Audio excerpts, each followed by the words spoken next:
Welcome back. Today I'm going to be revisiting something that I did a couple of months ago now, and so it was copper plating a steel maple leaf. And when I did it the first time, I sort of did it accidentally. I was melting copper onto steel, but trying to get like spots of copper in the sort of steel, with the steel in the background and then spots of copper in the foreground. However, I ended up just melting the copper completely and encasing the entire steel item.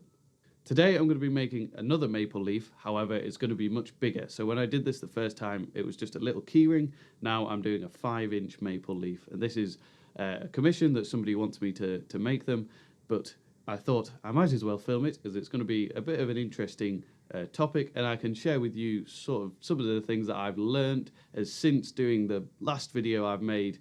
I don't know, maybe like 100 of these leaves, so I've done quite a few of them, so I sort of know what I'm doing now with melting the copper onto the leaf to actually get it to coat the steel. I've got this piece of 3mm sheet steel, so I can cut my template out, use some super glue, stick it down onto the sheet steel, wait for that to dry, and then cut it out with an angle grinder.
The first step from here is to add a little bit more texture to the leaf, so we can just do this with a crosspeen and it gives that effect of veins on the surface of the leaf.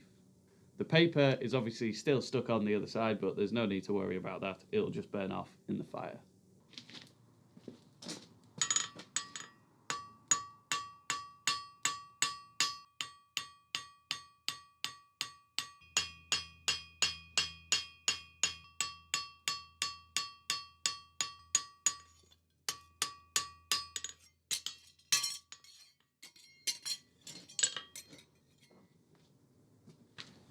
Now I can put a bit of shape into the leaf.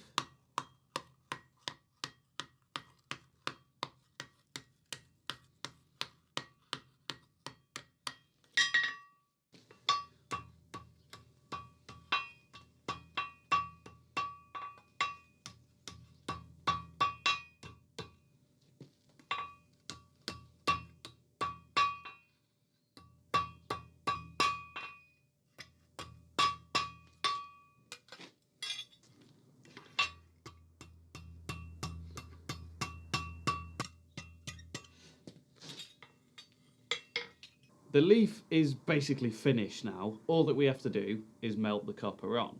So we can set the leaf aside. I've got this piece of copper sheet, so I need to cut it up into little tiny pieces of copper, which we can then spread about the leaf, get the leaf up to temperature, and melt the copper onto the leaf.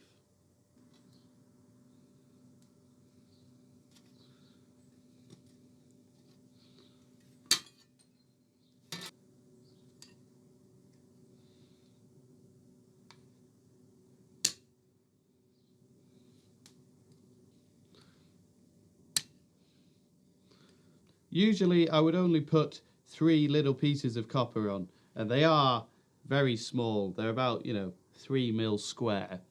So usually when I'm doing a small leaf, the leaves are about this big, I would only put 3 little pieces of copper on, 1 on each lobe.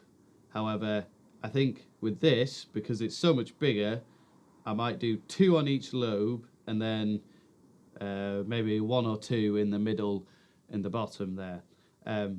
But the first thing to do is to get it up to a red temperature, the leaf, give it a wire brush, and then put the copper on and begin the melting process.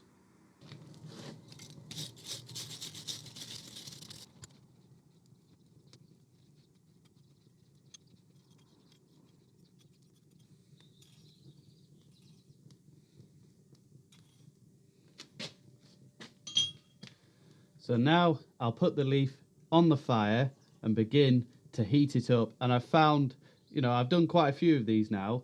I am no chemist. I have no idea how it works. I don't understand the chemistry of like the bonds or anything. And I don't think it's an alloy forming. I think the copper is just melting onto the surface. But when you look at it, it's sort of like, is it mixed in with the scale? It's very, I don't know what happens. Anyway, I've found that for whatever reason, it works best when you get the steel to a welding temperature. So when the steel begins to spark, the copper melts and then just disappears. And when you take it out, let it cool down, and then go over it with a wire wheel, it's coated in copper. I don't understand how it works. I just know that for whatever reason, that works.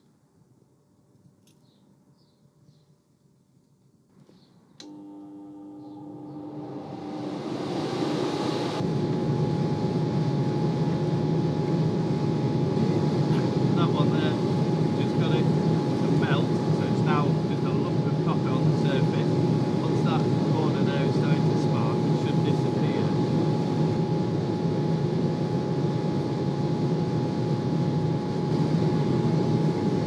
There we go, it's just disappeared there now. I'll just move it along in the fire to get a different side of the temperature.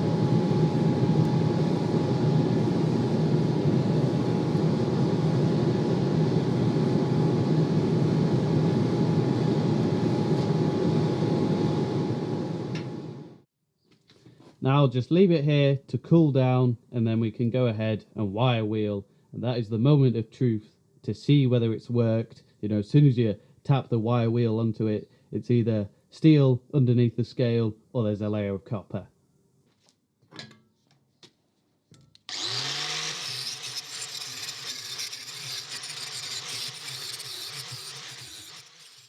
So we've got a good coat of copper on the leaf, and you can see that it mixes with the scale, and you don't always get all the scale off the leaf, but I quite like that, as it adds a bit of sort of a decaying nature to the leaf, as if it's fallen off the tree and is then decaying on the floor. And you'll notice up at the top here I've managed to get a little bit of extra coloration, and I'm going to do that all over the leaf. But you can see that it's sort of, the copper has a much wider variety of colours up here, and effectively what that is are the temper colours of the copper, I think. And the way that I create it is by going on the back of the leaf with the wire wheel and just focusing on one spot and just grinding on that one spot really hard so that it heats up.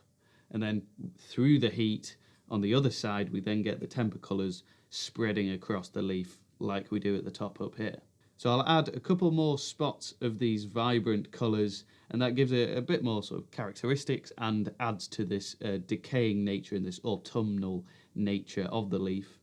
That there is one mistake that I've managed to do, which is I burnt this bottom corner off, so I'm going to have to cut the bottom corner off there just so it matches, and that was just me getting it a little bit too hot.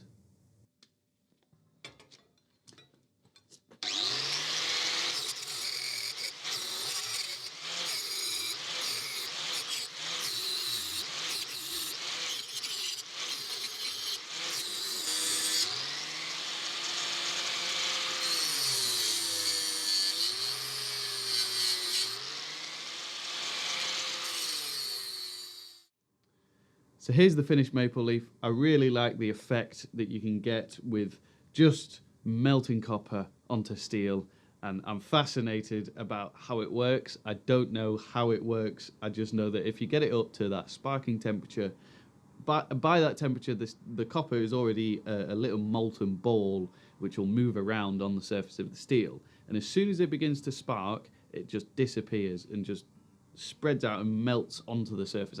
As I said, I don't know what it does, but it just disappears, and then you leave it to cool down, take a wire wheel to it, and it does that. I really like the effect of leaving some of the scale on there and then coming back and getting some of the temper colours, if that's the right word, of the copper just to run and flare up, so we get this sort of not texture, but you know, change in colour on the leaf, so it gives it a bit more characteristics, gives it some more characteristics, so it's looking like a leaf that has fallen off a tree. Thank you very much for watching this video. Hopefully you've enjoyed it and maybe you've learned something about this method of melting copper onto a piece of steel. I don't think I've ever seen anybody else do it via this method. Obviously you can electroplate steel with copper, but I don't think I've ever seen anybody else melt copper in a forge and get it to cover the entire piece. The idea first came to me from Stephen Lunn, who's a great blacksmith in the northeast of England. You should definitely go check him out. But anyway, I watched him at the Yorkshire Show one year melt copper onto a leaf. It was a piece of seaweed, I think, and he managed to get it so that it was just a little blob of copper sitting on the surface, which originally was what I was trying to do.